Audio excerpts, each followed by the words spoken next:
Civil കഴിഞ്ഞവർക്കും mechanical കഴിഞ്ഞവർക്കും കഴിഞ്ഞ വർഷം ഒരുപാട് എക്സാമുകളായിരുന്നു ഉണ്ടായിരുന്നത്.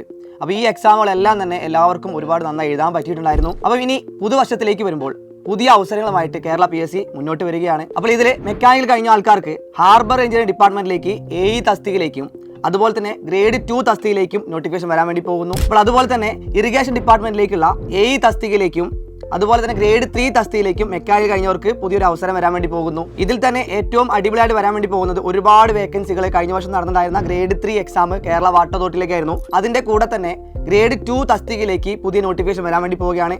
ലാസ്റ്റ് ഇയറിൽ മാത്രം 503 അഡ്വൈസ് ആയിരുന്നു പോയിട്ടുണ്ടായിരുന്നത്. അപ്പോൾ ഇതുപോലെ ഒരുപാട് വേക്കൻസികളിലേക്ക് ഇനിയും എക്സാമുകൾ നമുക്ക് വരാനുണ്ട്. കഴിഞ്ഞ എക്സാമുകൾക്ക് നന്നായിട്ട് അറ്റൻഡ് ചെയ്യാൻ പറ്റാത്ത ആൾക്കാർക്ക് ഇനി വലിയൊരു അവസരം വരാൻ പോവുകയാണ്. അപ്പോൾ എല്ലാവരും തന്നെ അടിപൊളിയായിട്ട് പഠനം മുന്നോട്ട് കൊണ്ടുപോകുക. അപ്പോൾ കൂടുതൽ വിവരങ്ങൾ കിട്ടുവാൻ വേണ്ടിയിട്ട് നമ്മുടെ സൈലന്റ് ടെക്നിക്കലിന്റെ ചാനൽ നിങ്ങൾ ഇപ്പോൾ തന്നെ സബ്സ്ക്രൈബ് ചെയ്യുക.